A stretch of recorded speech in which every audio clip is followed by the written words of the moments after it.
Well, good afternoon, everybody. My name's Adrian Bowyer, and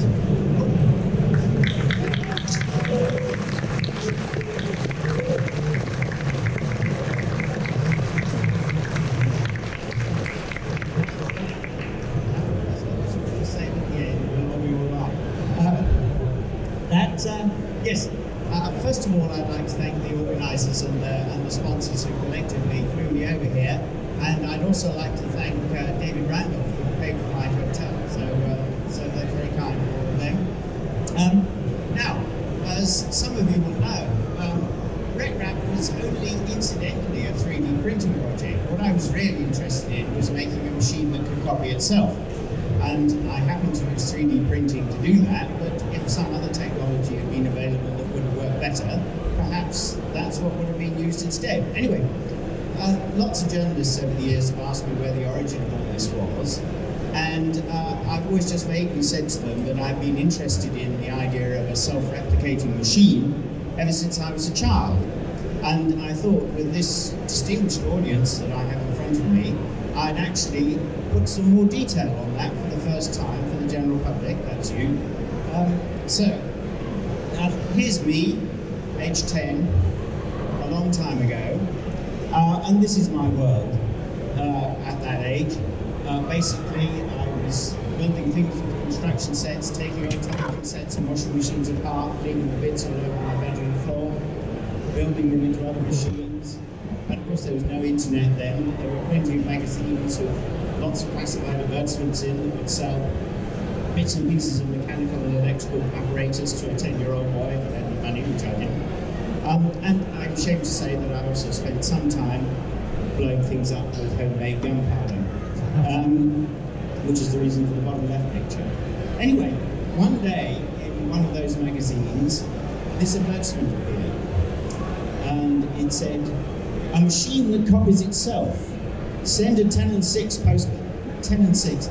Back then, British currency was based on some complete nonsense like feet and inches or something. Anyway, send a 10 and 6 postal order and a foolscap stamped addressed envelope to PO, etc., etc. Anyway, I was completely intrigued by this idea, not only of a machine that copies itself, but a machine that copies itself but that only cost $1. So which is about what that's worth.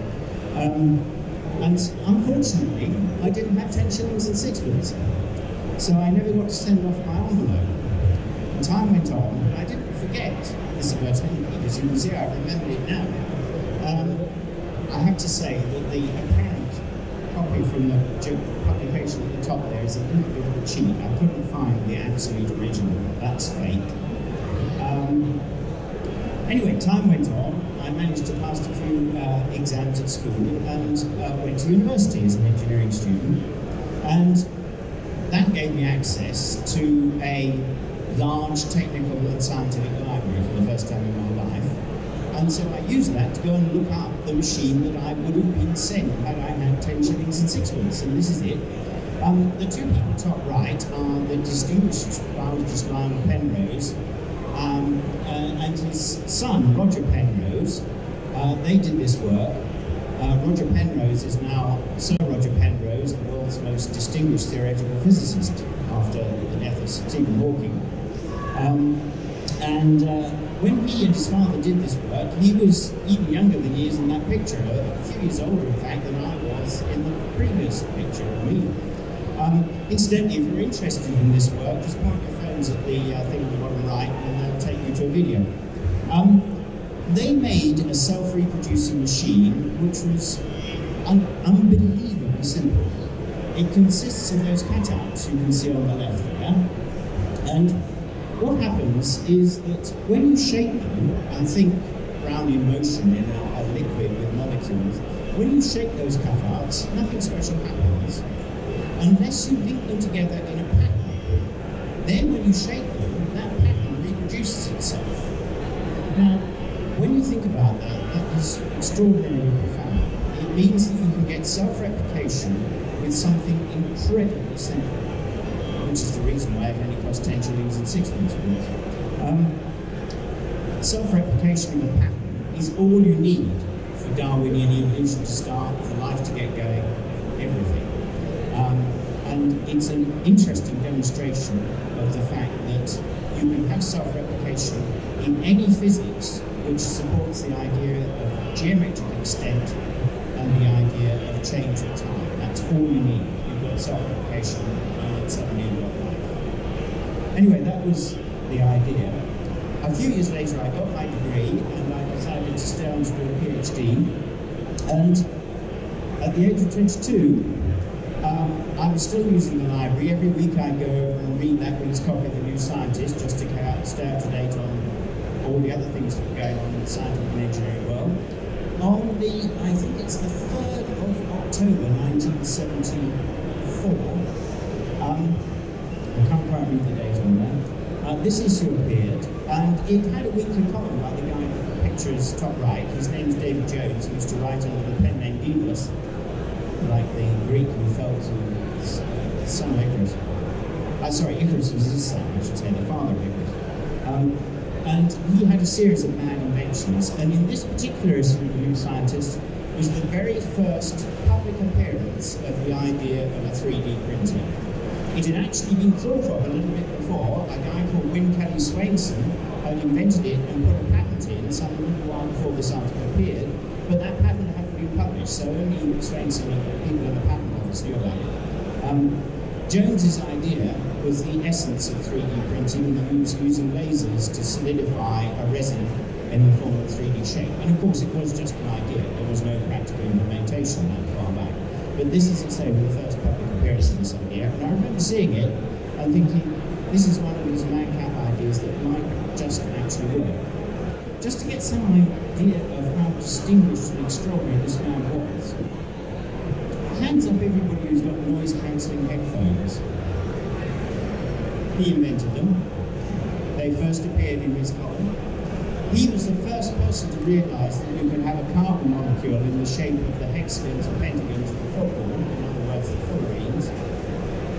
Something that later got the Nobel Prize for the people who actually made it work. But he was the first person to think that that might be possible. Coincidentally, that cover of The New Scientist is actually a picture of the Nobel Awards. Not that particular one, but basically. Anyway, so there was that 3D printing idea, and I wasn't involved at that stage. I wasn't involved for a long time afterwards. I got my PhD. I went to work at university, top left at the University of Bath in the west of England. And I had a happy career teaching many, many students and doing lots of engineering research projects. Until when I was about 50, at the turn of the century, the British government gave my university a wheelbarrow load of cash. There it is on the left, I photographed it as we went through. My university rather foolishly gave, well, not the whole wheelbarrow, but possibly a plant pot full of cash to me to spend. And I decided to buy a Stratasys Dimension 3D printer with it, or as they were called at the time, rapid prototypers. And though I understood the idea of the technology and I'd been following it, I suddenly realized how powerful it was once I had it in my hands and I could use it to make stuff, something that you all know because you all have these machines yourself now. I realized that this is essentially humanity's most powerful manufacturing technology. And let me give you my take on why this is true. Is this. In order to see why 3D printing is so powerful, you have to understand how the shapes of things can be complicated. Now, when we talk about complicated, particularly if we're concerned with computers, we're concerned usually with how much stuff there is. So, for example, if you've got a list of names and addresses, 1 million names and addresses are more complicated than 1,000, obviously. Anyway, on this picture, that sort of complication is this axis here, which computing people call combinatorial complexity. And normally that's the only sort of complexity you can have with a problem. The more stuff you've got to deal with, the more complicated it becomes. But as soon as you start dealing with shape, two other sorts of complexity creep in as well. One is analytical. The equations of the shape can be complicated in themselves. And the other is dimensional. You can have a two-dimensional shape like a triangle, which is simple, or you can have a three-dimensional shape like a pyramid, which is a bit more complicated. And so we've got these three types of complexity when we're dealing with shapes, and of course those are the shapes that we want to make. Why is 3D printing so powerful way of making things? Well, it turns out that dimensional complexity is the killer as far as doing computing is concerned.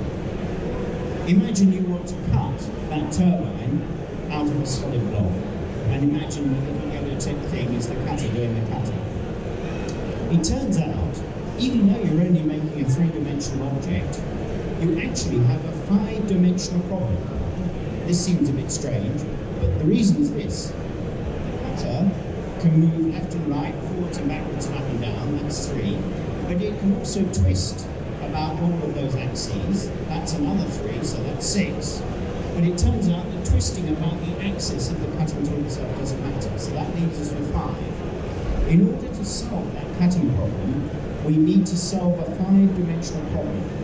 And that problem is so difficult that we can't even do it today for every shape. In other words, there are some things that a cutting machine would be able to cut out if only we knew how to tell them how to do it. So we're not limited by the physics of the machine, we're limited by what we can tell it to do. And that's a sad limitation when you think about it. We've got machines that can do things if only we knew how to tell them to do it. 3D printing reduces the dimensional complexity.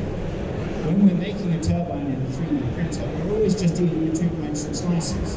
We're taking a three-dimensional problem down to two dimensions, any form of use paint shop. And so we've suddenly got something that's really easy to deal with.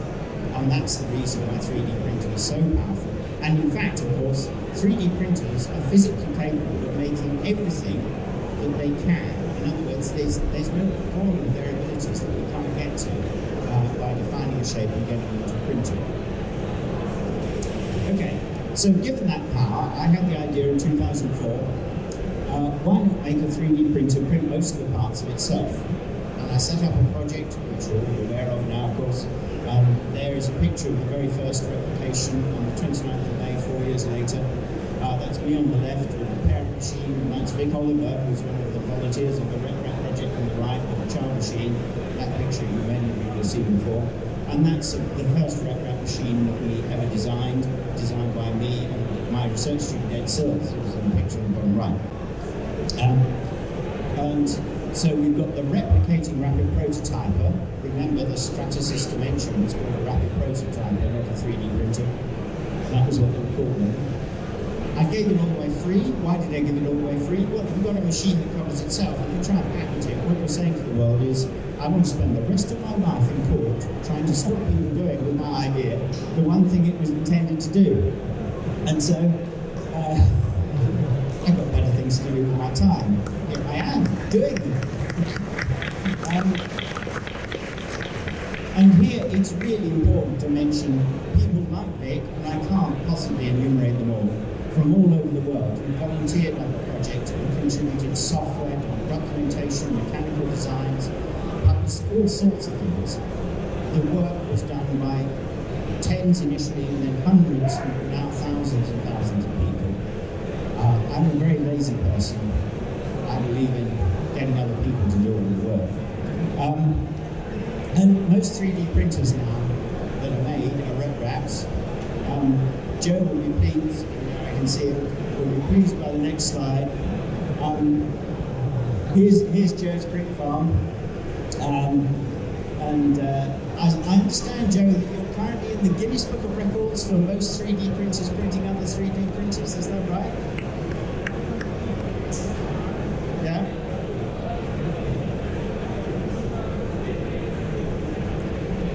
(1,096) machines printing more 3D printers at the same time. And I think I'm right in saying that, in fact, Joe's company ships more 3D printers than any other company in the world.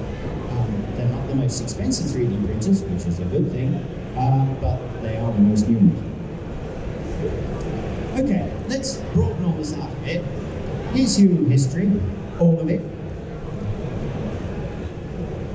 Homo sapiens evolved about 300,000 years ago. Well, the paleontologists keep pushing this date back. That's what it is today. Tomorrow it'll be 350,000 years ago. And I'm afraid to lower the tone or reduce the tone or reduce the happiness of the disease. This is actually a map of some misery, because the vertical axis is poverty, where poverty is defined as not knowing where the next few meals are coming from. And as you can see, it's moving along there from left to right, steadily up in the 90s%. Of course, the gathering of statistics 300,000 years ago was not quite as good as it is today, but we can be reasonably confident that people were not doing all that well for a very long period of history. Incidentally, on this chart, I've put the invention of the bow and arrow there. My name, Bowyer, means a maker of bows. And so you can see that I come from a very long line of armaments manufacturers. So as soon as I saw this data, incidentally, you'll see in a minute it says data University of Oxford, which is where I was from. All the information that I'm going to present has a little credit bottom right if you want to see where the data came from. As soon as I saw this, I thought, well, the thing that must have done, we've got something right at the end. Things go really well very late. And I thought, that's got to be agriculture. It's got to be the invention of agriculture that caused that drop in agriculture. No. Agriculture goes back about 12,000 years, invented in Mesopotamia initially. And unfortunately, our poverty line just carries right on through. It probably dropped a little bit, I'm not sure. And so about here we have the Han Dynasty in China, the Roman Empire. Still, everybody is very poor, doesn't know where their food is coming from in a few days' time. And so, what's the next possible? Well, maybe it was the creation of machines. Now, we've had machines since about the time we've had writing. Things like seagoing ships, water wheels, horses and carts, hammers, pliers, all the things you find in a blacksmith's forge, all that sort of thing. We've had those for a long time. So let's look at the invention of machines. No, that didn't crack the problem. There's William Shakespeare about that. But now we're beginning to see some detail on that reduction in poverty on the right-hand end. What was it that did it? It was machines making machines. That's what the Industrial Revolution was all about. The idea that we could have a machine that made a machine. And that was the thing that finally cracked the poverty problem for humanity. It's still not great. 9% is 9% too high. But anybody who thinks that 9% is an awful lot better than 90-something% is not being realistic. And what's more, that fall in that graph is the most optimistic thing you can see, because it means we can carry on. Now, there are problems with the Industrial Revolution, and we'll come to one or two of them in a minute, but nonetheless, that is a graph of hope and triumph for humanity. Now, people alive today, about there and later, including me. When I was 10, that picture in my very first slide, it was with my arms folded. I didn't know it at the time, but we passed through a significant milestone. We went down through 50%.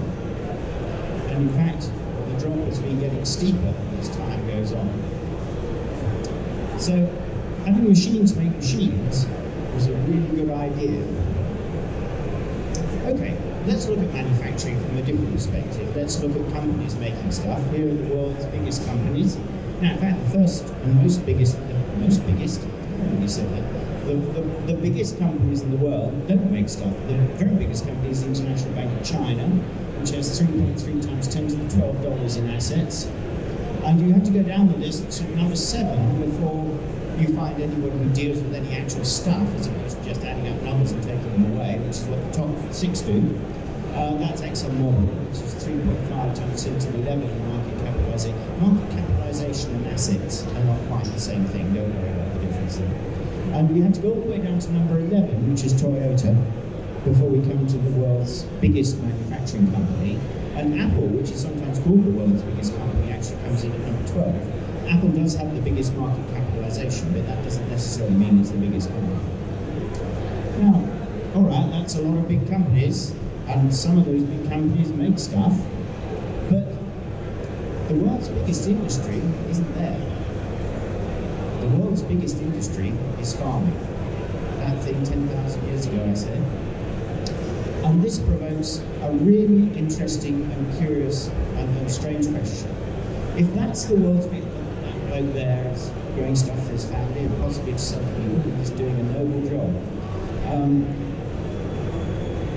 Why is he not right up there in the world's biggest companies?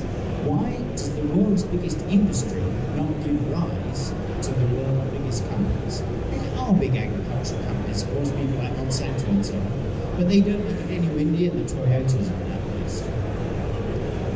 But in order to answer that question, let's look a little bit to one side. Here's a picture of global manufacturing output. Now, I said that the credit for all this data was the bottom right. Notice the data there says Adrian back of envelope.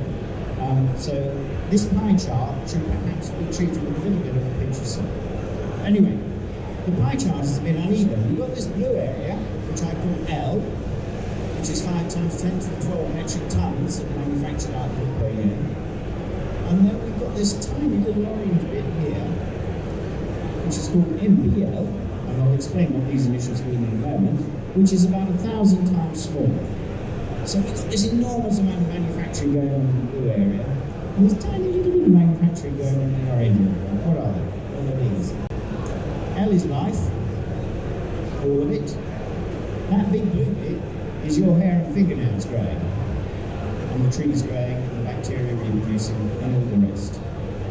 And the little orange bit down there is things that are manufactured by life. Birds' nests, motor cars, termites' nests, all of those activities that animals do that make things, not just human beings. And when we look at that, we can see something that's pretty obvious, which is that made by life doesn't do nearly as well as life itself. Made by life is self-replicating machines, living things are. You, me, everybody, trees, whales. Self-replicating machines making stuff from making things from stuff they find lying about. Birds build nests, humans build nests. We just find iron ore lying about, birds find twigs lying about. It's exactly the same process that's being gone through in these two instances. One's a bit more complicated than the other as well. But life does an awful lot better on its own when it doesn't have to make something with inanimate matter. Self-replication allows vast wealth production compared to made-by-life production. In other words, cells dividing, which is that's a diagram over here. And this gives us a clue as to why farming might not appear on that list of big companies. It's because self-replication is so easy to use that it keeps all of that activity distributed among a very large number of people.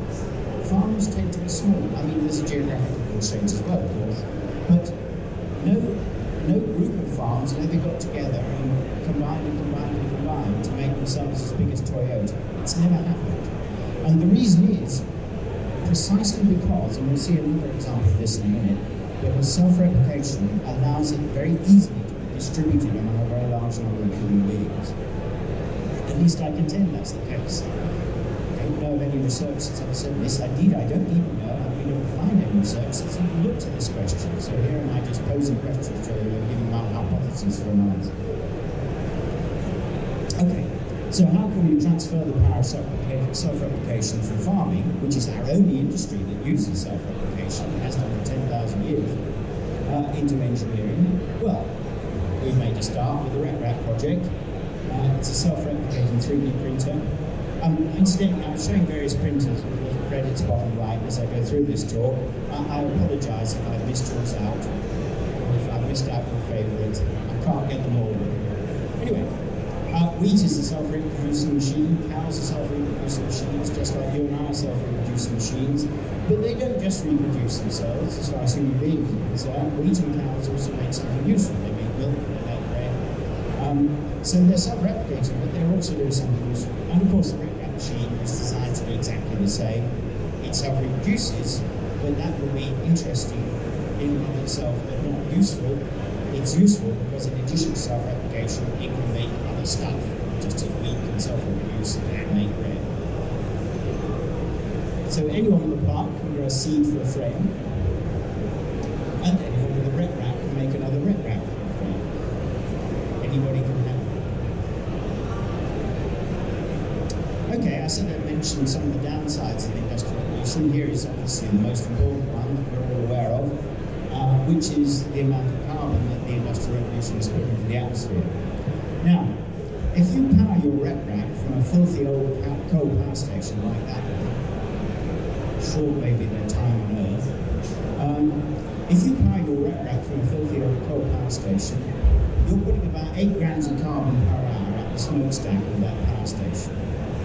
On the other hand, you're laying down as a solid permanent object 25 grams of carbon. So all the time you're operating your RepRap machine, you're taking carbon out of the atmosphere. And what that means is that if you use a plastic that's made from plants to get that carbon out of the atmosphere, then you're actually improving the amount of carbon dioxide in the atmosphere by reducing it the more you run the machine. Polylactic acid is the 3D printing material of a lot of people's choice. It's made from plant starch, and RepRap was the project that first put it into 3D printing. Bottom right there is a shot glass made by Vic Oliver, the guy who saw the previous picture, on the 13th of May 2007. That is the very first PLA printed object. And the carbon that was put down in that very first PLA 3D printed object is still in the form of a solid, because it's not carbon dioxide in the atmosphere.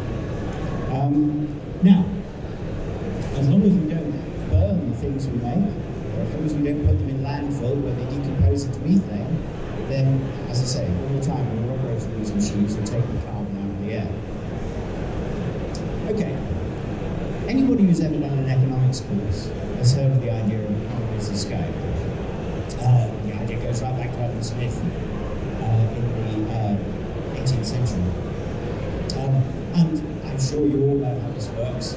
A blacksmith's workshop making horseshoes, but on the right is a 19th century iron foundry, which addresses essentially the same problem, but he does it much more efficiently. And the reason it's more efficient is because people can specialise. You can have one group of people who are responsible for keeping the furnaces running, another group of people responsible for advertising the products, and so on and so forth. The whole thing will make horseshoes or whatever else you want a lot more cheaply because it's bigger. And this is a standard piece of economics. We see instances of it all over the world in everything that's made. But there's a second phase to this, which is not so often discussed. It's this one. It goes into reverse. Cheap and simple technology reverses economies of scale.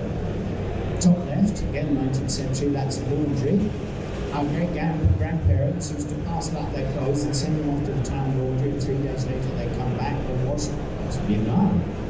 But nobody does that anymore because we've got a robot in our kitchens to do the job.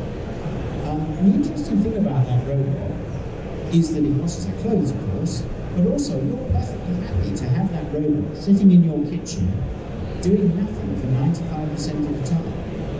You're happy to shell out that money and just have it sitting there for the convenience of that 5% of the time when you're actually washing your clothes. And of course this is extending into other areas of life as well, and has done so in the past. Even that filthy old power station is gradually being replaced by PV cells on people's roofs.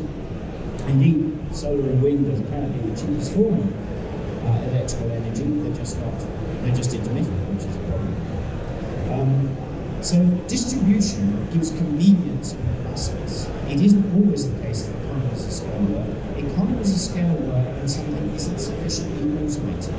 Once it becomes so simple, you just chuck the keys in and press the button or whatever, then economies of scale go into reverse.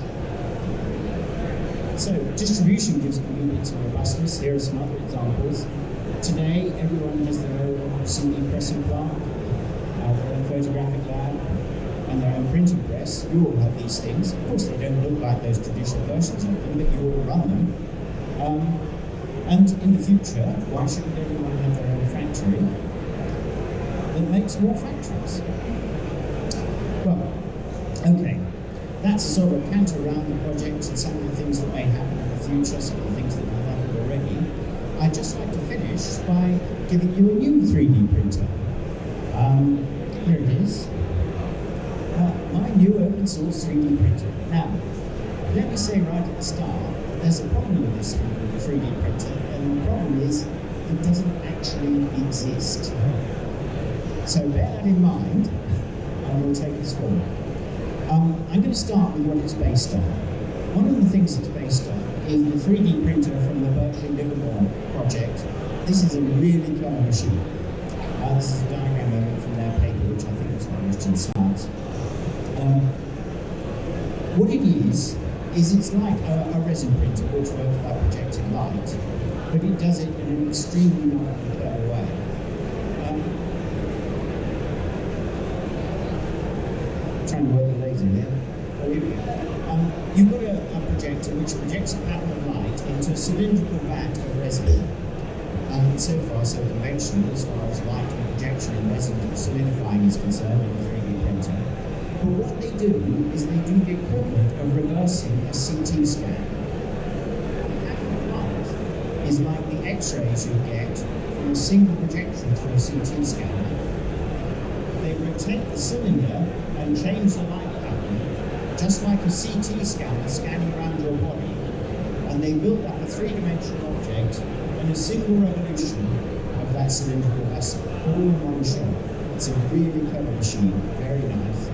It works, this is a real machine, unlike the one I'm about to propose. And it has lots of clever nice features. It's very fast, it's very versatile. One of my favourite things about it is the way they deal with the problem of refraction of the light.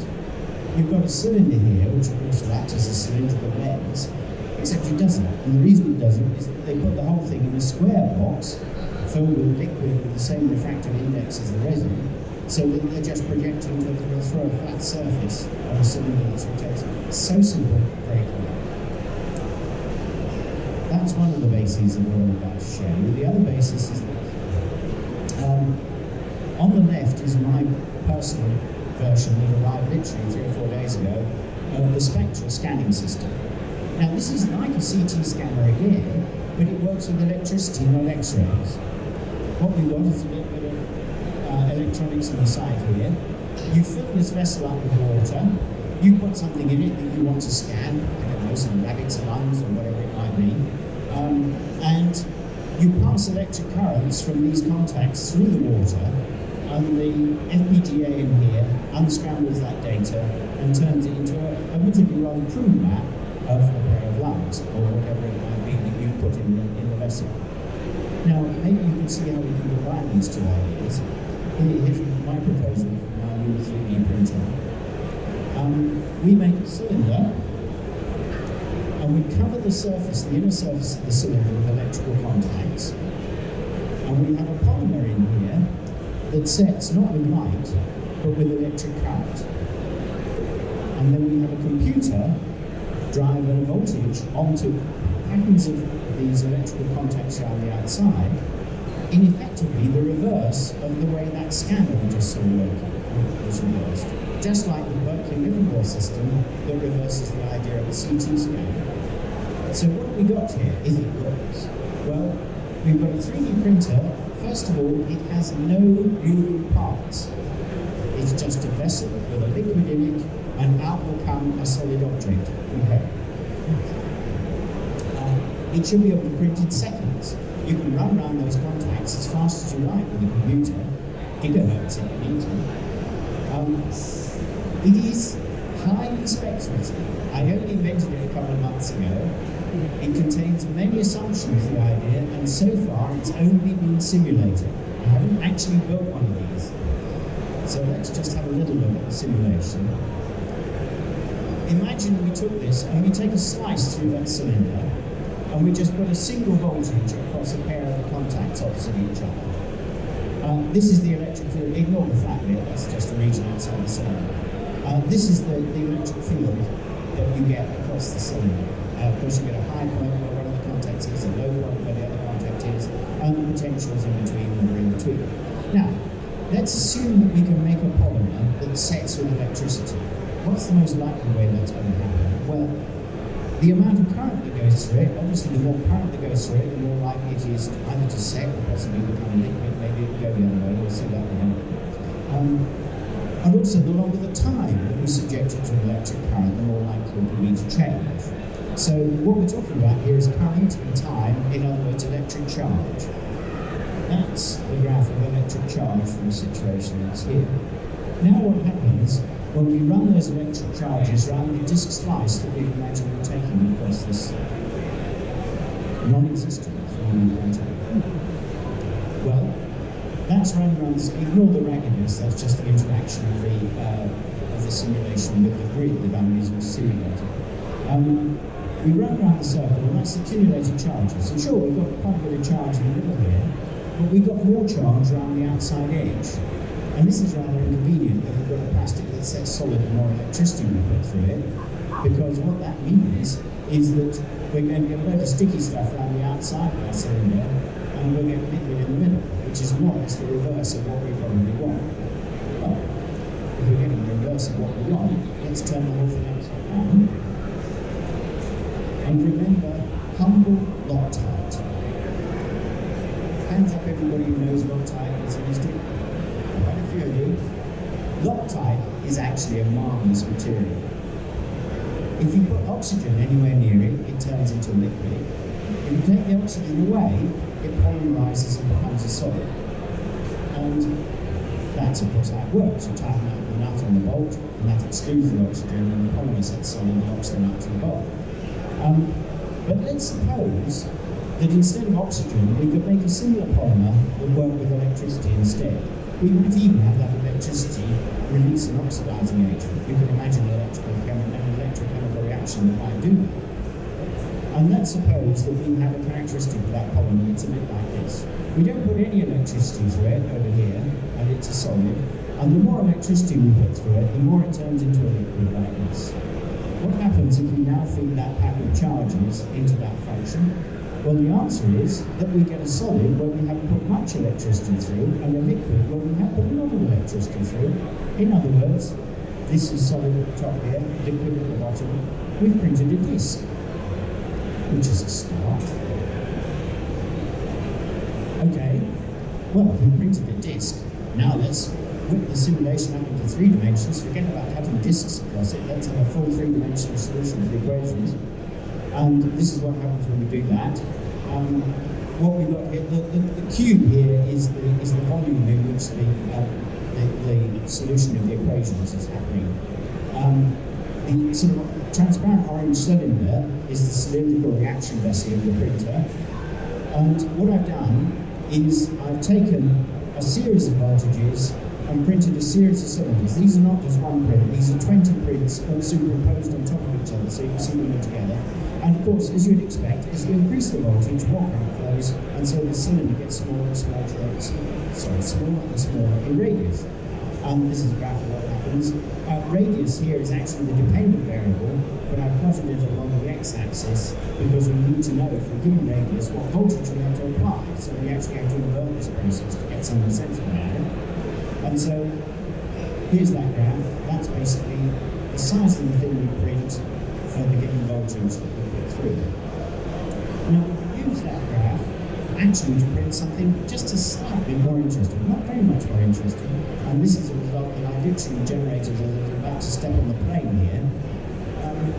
We can use that radius against voltage graph just to print something with actual features. In this case, a rectangular block. That flat face there has been printed by changing the voltage as we went round and round the cylinder in order to create a flat face according to that curve on the graph on the previous slide. Anyway, if you're interested in that, point your phone at that QR code and it'll take you to the log of the whole project. That's pretty much all I wanted to say, so thank you very much indeed for listening. Thank you.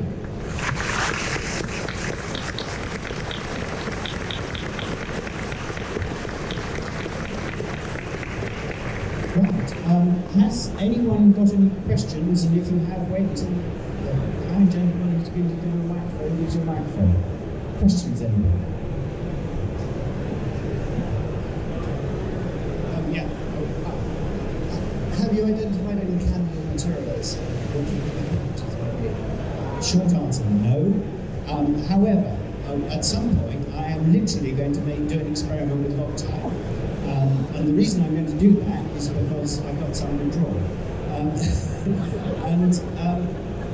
It's almost certain that the first materials we're going to use, if this can be made to work at all, and it might not, if this can be made to work at all, the first materials we're going to use are not pure polymers, they'll be gels. In other words, water plus a hydrophilic polymer, and the hydrophilic polymer will be made to polymerize by an electrochemical reaction in the water with some sort of electrolytes in it, because we know we can make water conduct electricity much more easily than we can make polymers conduct electricity. We can get conductive polymers, of course, but so I was going to basically make an emulsionable Loctite in an electrolyte such that when I pass electricity through it, the electrolyte gives off oxygen and see what happens.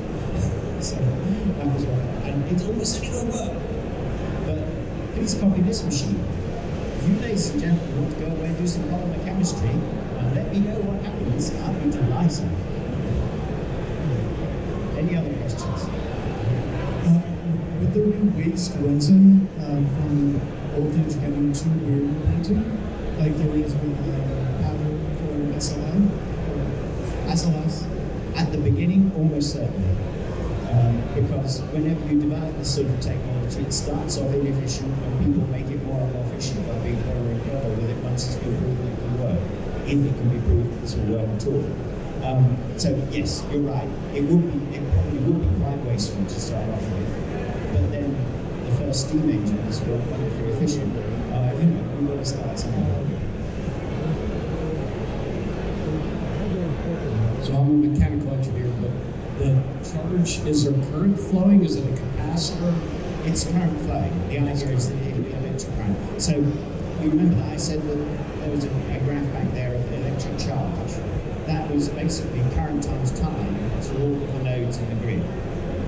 So yes, I'm making the assumption, and it may be a completely unwarranted assumption, that we can have a polymer that changes state the more charge goes through it.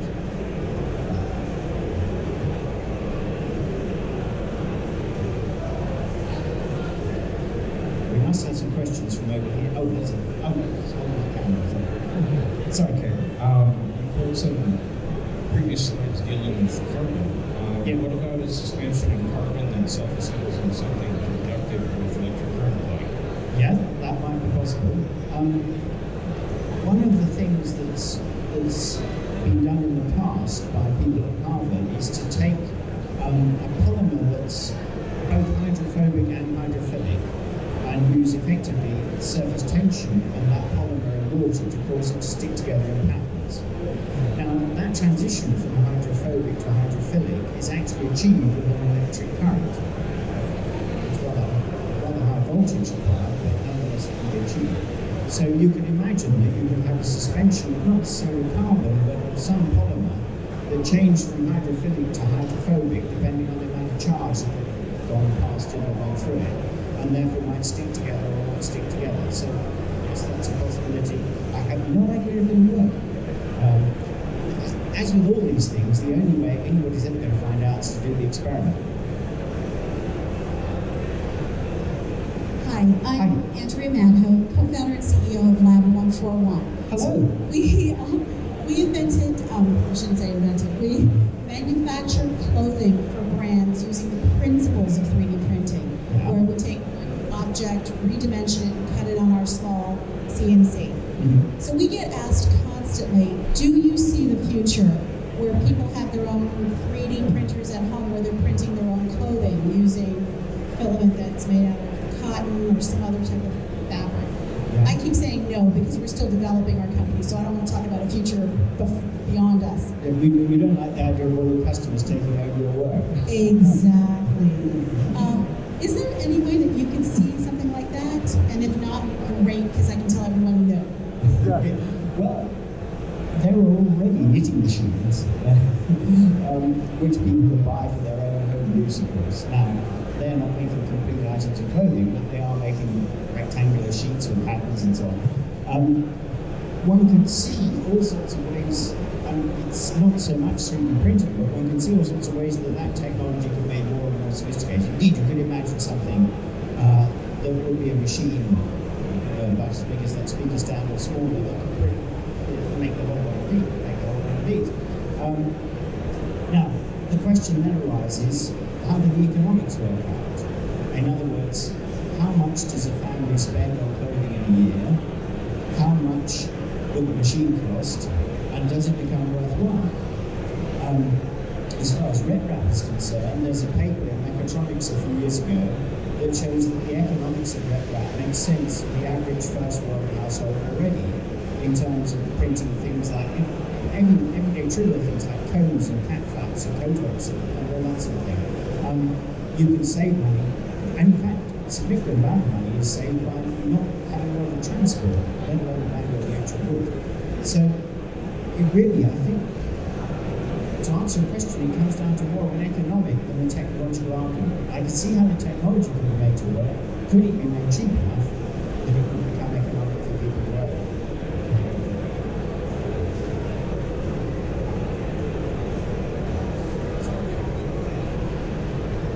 Two-part question. The first one is, right now, you say it's a CT scan type capture, but it seems to just be the external contours. So No, it's the interior as well. Okay. Yes. So how do you do that? Maybe I missed something. How you're capturing the internal structure? Well, as far as my machine is concerned, the short answer is I don't know because I haven't done it yet. But as far as the Berkeley Livermore system is concerned, just as a conventional CT scan captures your insides as well as the outside, your skin, their system will build internal structure as well, using the exact reverse of what you get in a CT scan. Because a CT scan can see your insides, their system can build your insides. Yeah. Part two, you get a 3D model. Yeah. What it is you wish to do, including internal structure. Do you have any sense of the algorithm that can transform a given point inside the structure to the set of electrons? Yeah. Forget about electrodes just for a moment. I'll come back to that in a second. The transform that does exactly what you just asked is a thing that's already been established called the radon transform, and that's RADON. The radon transform, and that's what's used every day in CT scanners to work out what the insides of you and I look like. Right. Now, you can inverse that really easily. In fact, it's easier to work out in reverse than it is to do a CT scan. The CT scanner is actually difficult. Going from the object to what the scan needs to be is actually easy. Now, the problem with an electric system, of course, is that unlike light, electricity doesn't just travel in straight lines. And so you've got to allow for that fact when you're doing the inverse procedure. And I suspect that that's going to be one of the really big difficulties of the system that I'm proposing. But I don't know how to do that yet. I've done it in the very simplest case, that rectangular block. But the fact that I can do a rectangular block in simulation doesn't mean I can do a Rodin's thinker in real life or anything like that. I'm going to do that for the moment, and they save a couple more questions for an interview with our executive. Okay.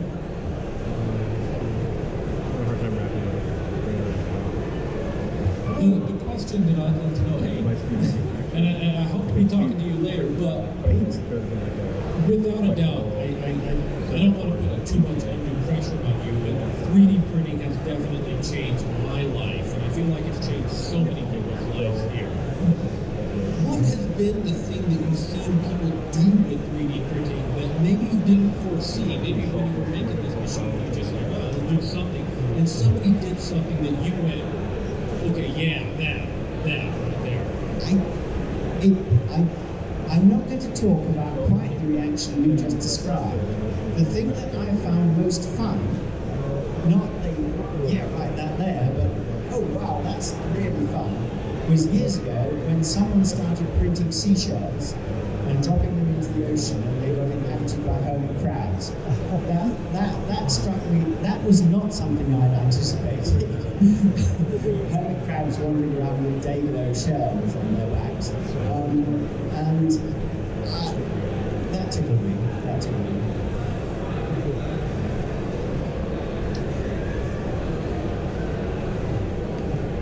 Hello, sir. My name is Justin Best with R3D Technology. I saw the scientific journal about Berkeley's 3D printing technique and utilizing light photoreactive resins and animated GIFs to create the image in film. I'm interested to know how they get it to penetrate beyond the outer edge of the photoreactive material and it put it in the middle of the resins. The answer is that it has to be, just as with a CT scan going the reverse of what they do, it has to be a cumulative effect. In other words, you're putting light through, and every photon of light does not cause a bit of solid. What it does is it just makes it more likely that that volume goes solid. And so they do the whole scan, and as it were, the solid develops as a result of that. And it relies, among other things, on the reaction of the polymer being highly nonlinear with a dose of light. You remember that sigmoid function I showed the graph of, which started up high and went down low? Basically, you have to have a polymer that behaves rather like that, rather than one that goes down in a straight line. If you've got one that goes in a straight line, you're right. You wouldn't be able to get the insides done because the outside would set solid first. The other question, of course, is whether when it's set, it's still transparent.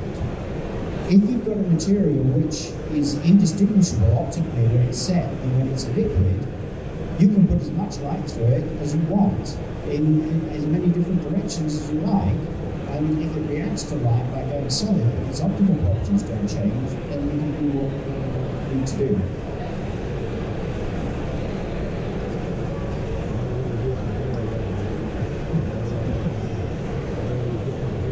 Sorry, I feel like I'm monopolizing. I was pondering polymer, but let's step away from polymer and let's go back simpler. There was a gentleman, possibly a few decades ago, who was doing copper wire out of liquid. He would strike an arc. Yes. He was able to generate copper wire in the air using like a copper sulfate solution, I think it was. Wow, yeah. That's really interesting. I believe it's just a glue solution used for fungicides and fish aquariums that you can pick on at the local fish store. That sounds like copper acetate, which is the stuff you use for copper plating. You can use copper sulfate as well. I think copper acetate works better. But I didn't know about that work you just described.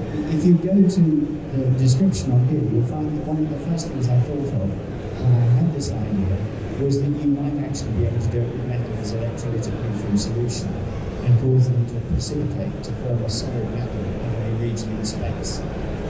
It will be incredibly difficult to do, I suspect, because of the point I made to the gentleman red over there, namely that you need a reaction that's very non-linear, I think, for this to work. And of course, the problem with any sort of electrochemical reaction of the type you and I are now discussing is that it's a highly linear Coulomb's Avogadro's number type thing.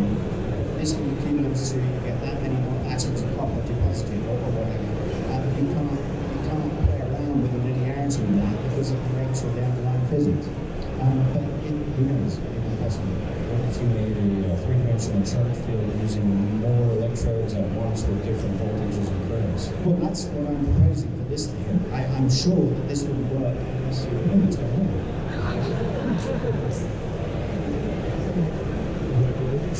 Can someone wake up the screen?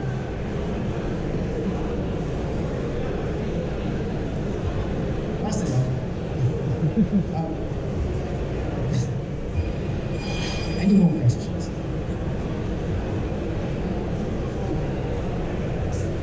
This might be a really naive question, just lack of knowledge. Yes, Your electric resin printer, what would stop it from just going back to liquid and turn off?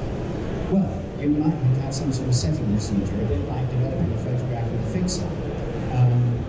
You could imagine, for example, that if you've got a reversible reaction like the Loctite one, which I mentioned, and as soon as you put the oxygen back in with Loctite, it goes back to a liquid. There are, of course, two types of polymers. There are polymers where the polymerization is reversible, and optimizes like that, or there are thermoset polymers, which once they polymerize, never go back. Now, I would imagine if you can get the chemistry right at all, you could probably choose one of the latter kind so that it stayed solid once you finish. But it might be that it came out of the vat quite floppy, and you then had to have a stage where you put it in an ultraviolet, out in front of an ultraviolet lamp or something, in order to make it go rigid, or whatever it might be. Who knows? I only had the idea 2 months ago. One more here, and then one more after that. So that Dr. Bowyer can Bowyer. Yes, sir. One more quick question. So right now we're just seeing resin machines masking SLA or masking printers and things like that, and we're getting into having flexible LED screens. Why wouldn't we stick with that technology versus trying to right now figure out the chemistry and the electricity and make curved screens around the cylinder that can mask and project at the same time in rapid succession around the cylinder? Speed and no moving parts. All of the systems that you described have at least one axis of motion, usually a z-axis, that draws the object out through the liquid. Now, that's not too difficult to arrange. But I just like the idea of having a machine where nothing moves and the solid emerges. That seemed cool to me. Purely because I like it. And if it could be made to work. Sorry. Yes, as pointed out, less maintenance. Probably not free, but I might have to clean it once in a while.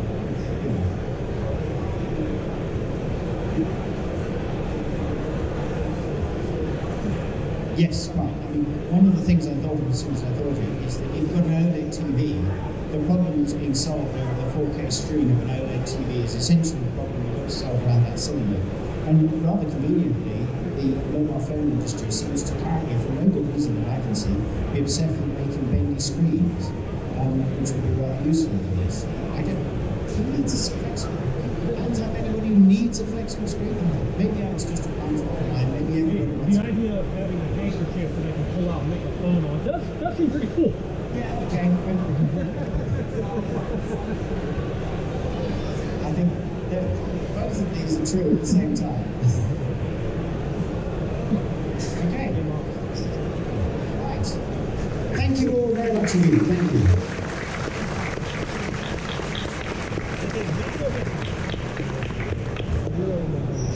Oh yeah.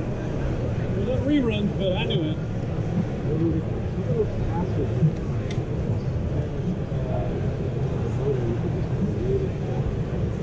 It's in the